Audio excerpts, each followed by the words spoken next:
Nasa Macau na si pambansang kamao Manny Pacquiao para sa nakatakdang laban nila ng Amerikanong si Brandon Rios sa linggo. May news to go si Connie Sison.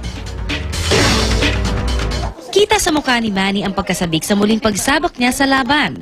Matatanda ang namahinga si Manny sa pagboboxing ng halos isang taon matapos siyang matalo sa huling laban nila ni Juan Manuel Marquez noong Disyembre ng nakaraang taon. Excited na ako. Wala namang, wala kailangang aalalahanin. Ganito rin ang pakiramdam ni Jinky na kahit 4 na buwang buntis, game na manonood ng laban ni Manny sa Macau. Parang na-miss ko to. Ganitong sitwasyon, lalaban na si Manny, ganyan. Puntang US or ngayon sa Macau naman. So, masaya. Yeah, we're excited. Pasado alas 4 ng hapon nang umalis ang eroplano. Ang buong 120 seats ng chartered plane na inarkila ni Manny, puno ng mga miyembro ng Team Pacquiao, kanyang mga kaanak, ang GMA News at ilang foreign media. Sa flight, pabiro at magiliw niyang kinamusta ang bawat pasahero niya. Sinusurvey ko lang kung sino yung mga dito. Ang Team Pacquiao, nagkabiruan pa.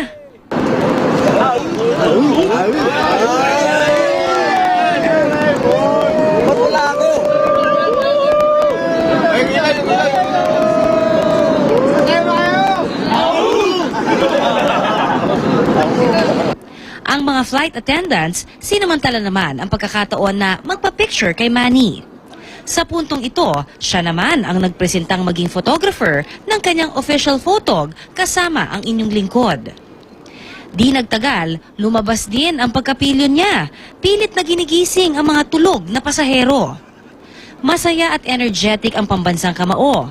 Walang bakas ng pagod matapos niyang sumabak sa matinding training. Pasado alas 7 ng gabi dumating si Manny sa Macau. Bit-bit niya ang hangarin ng bawat Pilipino na muling manumbalik ang ngiti ng lahat sa pamamagitan ng inaasahang maiuuwing tagumpay mula sa kanyang laban.